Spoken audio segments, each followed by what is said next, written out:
This is New Home Insights, the John Burns Real Estate Consulting Podcast. I'll be your host, Dean Worley. As the title promises, we're going to bring you insights into everything housing, latest trends, innovations, observations, and issues of the day. We'll bring in colleagues here at John Burns and also some major industry players from all across the country. This podcast is going to be quick, fun, but also hopefully make you think. So see you here every couple of weeks. Now let's get to it.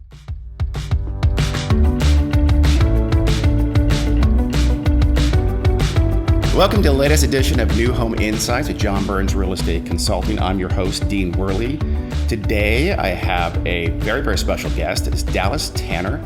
He's the interim president of Invitation Homes and the chief investment officer there since 2012. He's been in the real estate industry here for over 17 years, and Invitation Homes is now one of the biggest single-family homes for rent operators in the nation with over 80,000 homes in 17 markets. Dallas, please say hi. Hi, thanks for having me. Absolutely. No, I can't wait. So why don't we start off with just a brief kind of intro. Give us the story behind Invitation Homes. Yeah, we started the business in 2012. A few entrepreneurs and myself, with obviously great sponsorship from our capital partner in Blackstone.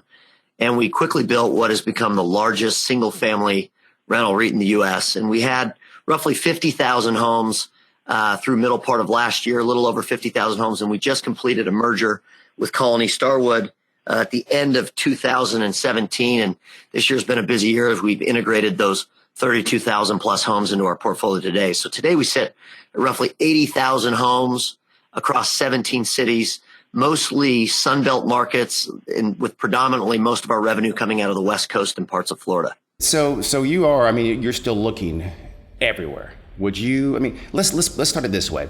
What are kind of the key factors you are going to look at when you want to enter a market or increase in that market or even pull back in a given market? What are the kind of those critical factors you're going to look at? Yeah, no, it's a great question. And we spent a lot of time as we built the business thinking through what would be the right portfolio mix long term. And there's a number of different things as we were building the business that we took into consideration. So certainly you look at household formation statistics, a lot of things that you guys follow at Burns Consulting, right? We looked at kind of where's our employment to permit ratio is going to be the best. And when I say permits, meaning new housing stock coming into the market.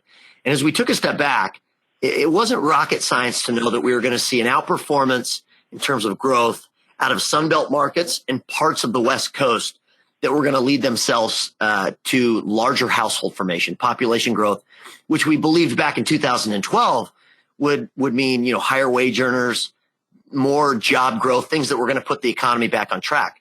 So as we looked at a lot of that data, and you got to go back to 2012, there were big imbalances between what we could buy properties for relative to replacement costs. Back in 2012, we could buy homes at 50% discounts to replacement costs. You can't find those kind of discounts today, but you can still find meaningful opportunities to invest at a discount in parts of markets that are higher barrier to entry and more infill.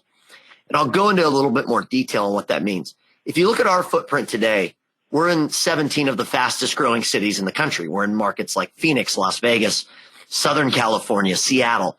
And then in the Southeast, we're in all the meaningful markets that are showing the most amount of growth. Orlando, South Florida, Charlotte, Nashville, Atlanta. All these markets have lent themselves to greater performance from household formation. It's funny. Invitation Homes household formation is 90% greater than the U.S. average if you look on a go-forward basis in terms of expectations. So when you ask me the question, what do we look for in a market? It's all those things I just described. We're looking for alpha or for that growth that will offer meaningful returns to our investors. So growth is critical. How about, you mentioned discounts though, and back in the heyday of the single-family rentals, right, where you were scooping up all those discounted homes at those tremendous values. And you mentioned though you still can find that somewhere, or is that still a key variable, or has it matured since then? Yeah, it's a fair question. We look at replacement costs all the time, and we're looking for, where are we seeing rising, wage and labor costs? Where are we seeing cost of goods sold, meaning construction costs? Where are we seeing some of those being impacted the most? It's certainly happened in lumber and steel and some of these things that are going on in the current environment, right? Given kind of tariff regulation and some of the geopolitical stuff going on. But, most importantly, 4% unemployment around the U.S., that just means that generally speaking, labor costs are going up, right? It's a premium to have a workforce. And so specifically in markets that are showing an outperformance in terms of household formation, that cost to build a new product or a new home is expensive. More importantly, if you look at our footprint as a business, we're higher barrier to entry and we're much more infill. We're not out in the peripheries buying, submarkets and communities where you've got a lot of greenfield around you. We're buying, in parts of markets that are very dense. So if you think about a market like Phoenix, Arizona, we're inside the 202 and the 101 freeways, and we're really focused on areas that are near desirability factors such as schools and transportation corridors. You're not going to find new product 9 times out of 10 in these types of environments. What you might find is that if you use the example of a home maybe getting scraped or heaven forbid an accident or a home burned down, a finished lot cost in that part of a market is quite expensive. And so for us, we still buy homes today at meaningful discounts to what it would be to replace in those same markets. So you're looking for growth and high barriers to entry simultaneously. Yeah, and really we tell the street this: we're total return investors. We're looking for a balance of yield, which would be that revenue stream, and where we think we're going to have the greatest revenue growth, which is also a fundamental of home price appreciation. And then we're also looking for that asset appreciation. The beautiful part about single family is that in the single family space, each home is a liquid asset at the end of the day. We can buy and sell on the margin quite efficiently and continue to refine and optimize our portfolio. So you're constantly sort of juggling, how big we should be. Should we sell some here? Should we buy some there? Is that just such a constant ongoing strategy? Yeah. In order to be a good capital allocator, we sit back and look at our portfolio on a day-to-day, week-by-week, month-by-month basis. And we look for areas where perhaps we're seeing underperformance. And that could be from an operational issue, or maybe there's a municipal issue that's causing us challenges.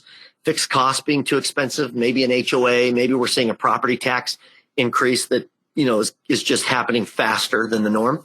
We'll also look at asset appreciation. So, if you look at a lot of our West Coast assets, for example, we may see that, in California, we might find a home that we bought, for $500,000 5 years ago that's worth $1 million today, and it just doesn't pencil as a rental product anymore. Yeah, we should sell that home back into the end user market, and it's a very efficient way for us to continually refine and optimize our business.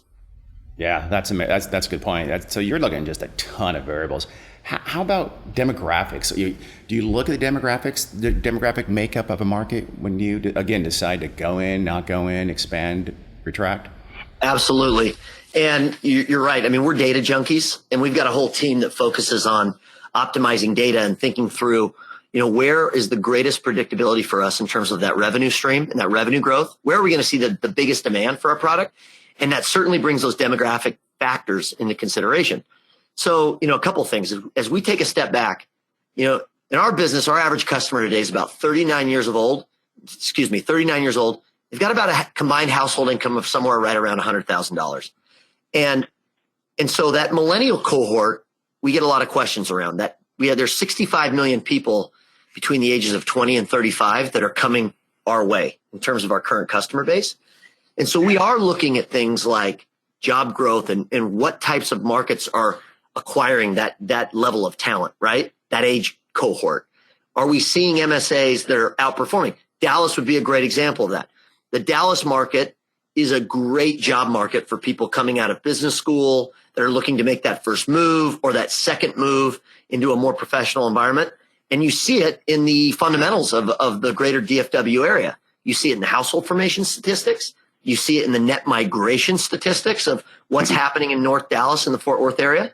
And you also see it in some of the subjective information out there in terms of new businesses putting national and global headquarters in and around Dallas. Those are all things we look at that are driving additional talent to the area. We think it's meaningful. How many U-Haul trips are going in and out of that metro area? Transportation times are a big one, right? In terms of what it takes for somebody to get to, the major transportation corridors. So you start to look at, Seattle just overwhelmingly passed a bond that's going to create above rail, right? And it's going to take a long time for it to build, but they passed billions and billions of dollars their state did in terms of voting for it.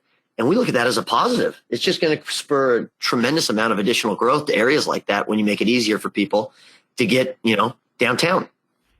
Hopefully, it'll be a lot faster than here in California, getting our speed rail across the state, which is yet to happen. I want to just highlight that one stat you said, because I think every time I know that stat now, I've heard it multiple times, but that $100,000 is the average income for one of your customers. I think that shocks a lot of folks. Tell us about your customers. What is the makeup of your folks who are renting your homes? Yeah, we don't know everything about our customers, right? We only know bits and pieces from our screening and our underwriting and some of the surveys we do. But as we've surveyed and we've talked to customers, we know that typically it's a joint household formation, 1 to 2 kids. Yeah. Generally, they have pets, and they're really, truly looking for the leasing lifestyle. Today, our current customer is staying with us almost 3 years in our business, and that continues to grow quarter over quarter. And so we know we have a sticky profile there in terms of people that are choosing our type of living.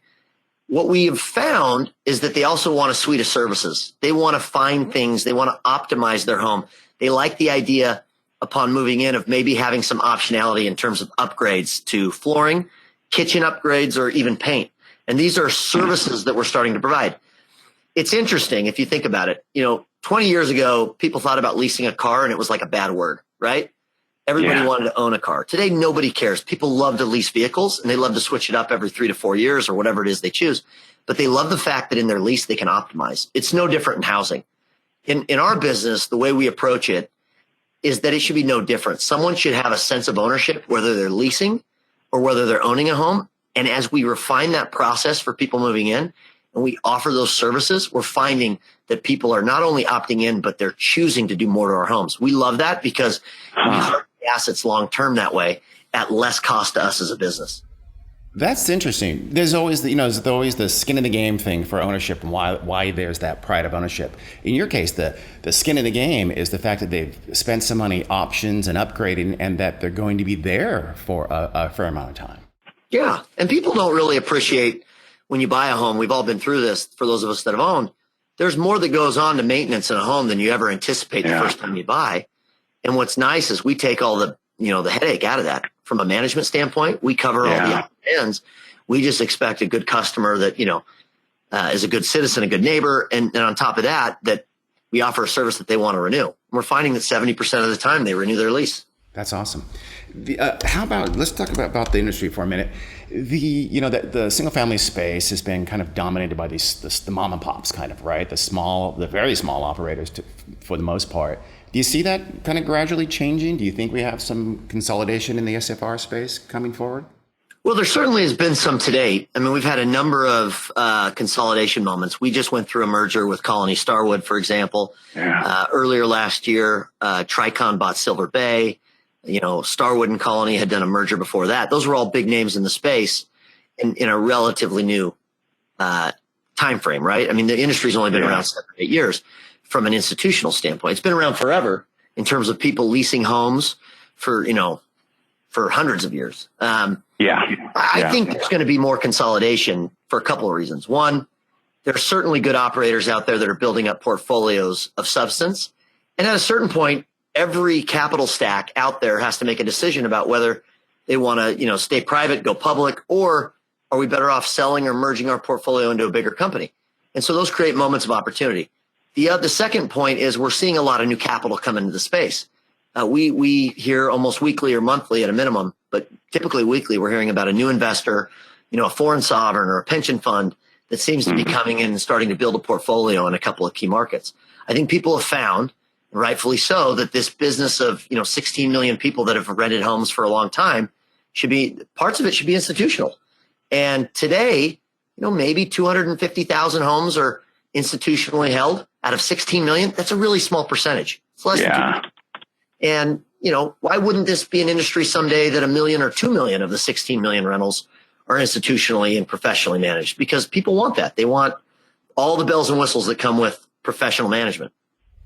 Yeah, that's another amazing step, by the way. That the portion of the single family rental market, when we understand how big it is and how it has been around for decades and decades in the U.S., the institutional share of that is absolutely tiny. So it does tiny. make sense. You're absolutely right. So tiny. And so, one of the big hurdles, historically anyway, at least, one of the concerns of folks is that the operating expenses for a single family rental, at least compared to traditional apartment world, it's a higher operating expense percentage wise. How do you deal with that? How do you get around that or handle that? Well, there's a couple of things that go into that, right? I mean, one of the things you got to appreciate about single family rental is about half of our expenses are due to property taxes, right? Yeah. And that's a different percentage than the multifamily business. So in markets that are growing, we're always going to have a bit of property tax growth, and there's nothing you can do about that. We're the largest payer of property taxes and school taxes in the country as a business. And so, it's something we quite frankly take some pride in. The cost of ownership, and I think it's because it's early, and I think you're referencing cost to maintain. We've been pretty consistent around, kind of in the high 2000s in terms of what it costs us to maintain a home year over year. But it is certainly early, and vintage and age and quite frankly, geography come into play there. In warm weather markets, it's a lot cheaper to maintain homes, generally speaking.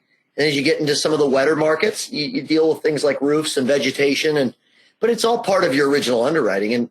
And I think for the most part, those that are in the public spectrum, like ourselves and some of our other peers, we've done a nice job of laying out what those costs are, and we've been pretty consistent year over year. So I think it's just that the industry is so new, people still have questions. There's less predictability. Yeah. Multifamily's been around for 30 plus years. Yeah, that's fair. It's so essentially that cost, that maintenance cost, whatever it is, that's been factored in now, and we have years of experience to see that you're still making money despite that. Is that fair to say, to characterize? Absolutely. And the other thing to keep in mind is that, for professional managers like ourselves, we can maintain a home at a much cheaper cost than a traditional homeowner can due to our procurement capabilities. I mean, if you think about it, we buy materials by the truckload and the train load, right? And there's efficiencies. Yeah. And then our cost of labor can be optimized over a long period of time. So we really do offer a much affordable approach to maintaining a home than what it would cost anyone that owns a home today. Okay, that's a fair point. How about going forward? Now let's do a couple of go forwards there to end our podcast here. The first one is just what do you see as the biggest hurdle in general to the single family rental world going forward? What's your biggest worry when you wake up in the morning? I think we have a committed focus to making sure that we get the service side of the business really right. I believe that we are early stages in terms of what we can offer customers. There's so much low-hanging fruit in front of us as a business in terms of what we can and can't do in terms of what we offer the customer. So that's I hate to use the word hurdle because it's more of an opportunity, but you can only do so many things so quickly as you're stabilizing these businesses and getting them running the way they are. Again, we're like in the first couple innings of this from an institutional standpoint, right?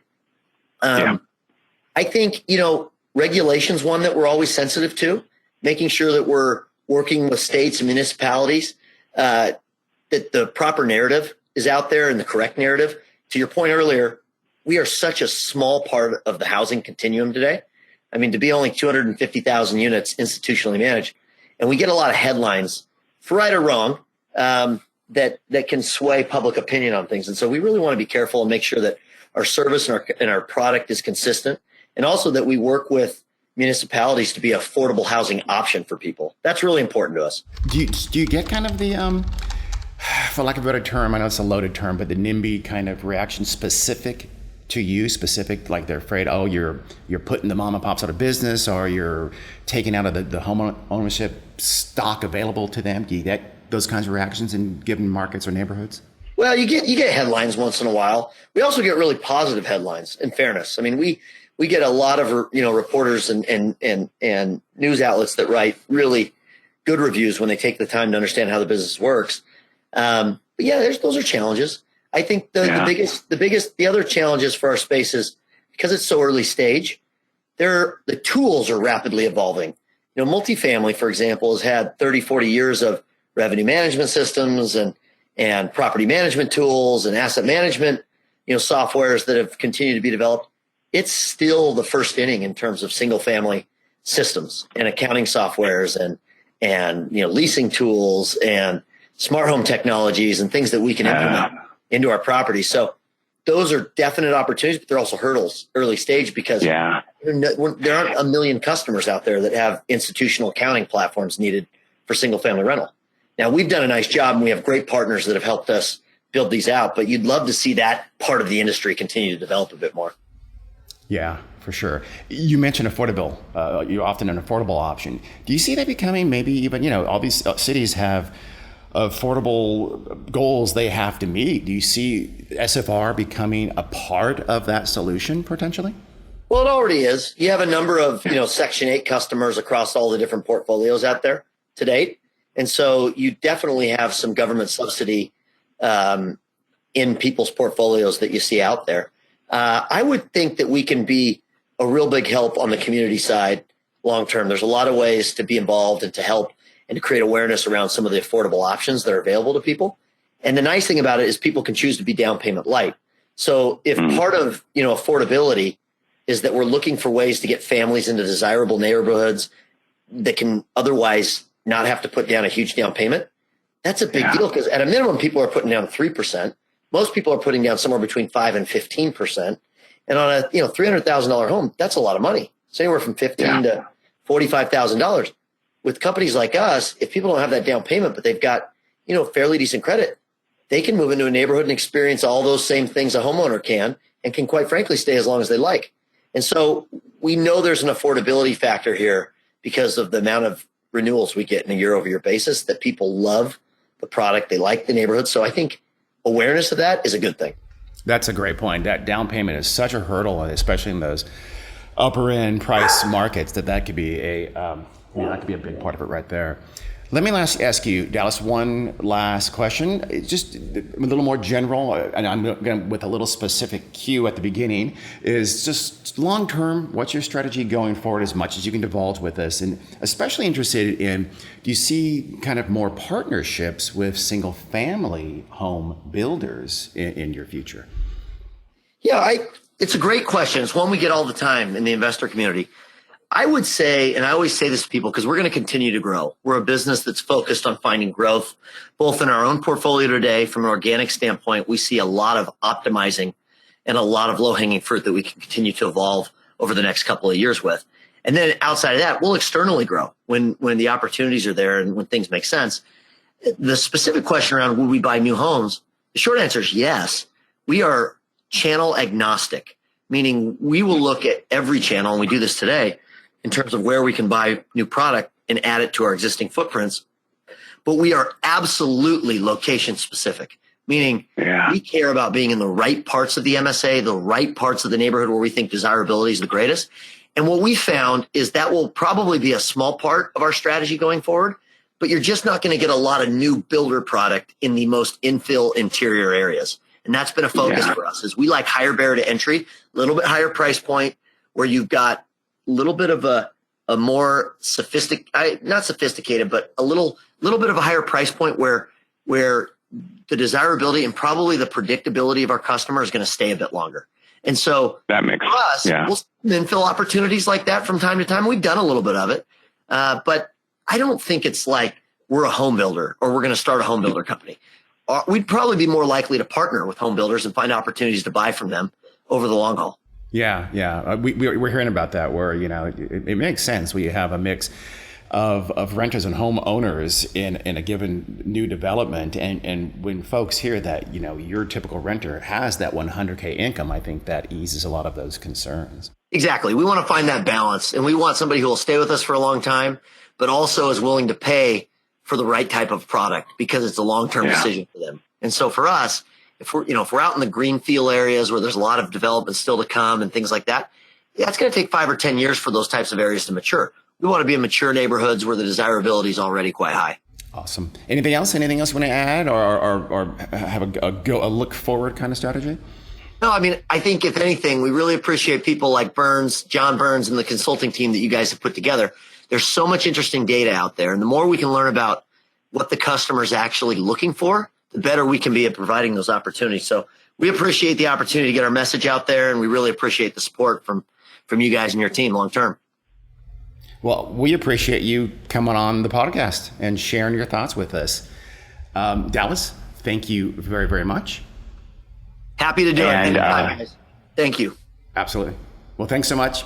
And that's it for us here. Please give us a listen in a couple of weeks here. We'll have another episode for you. Until then, see you later.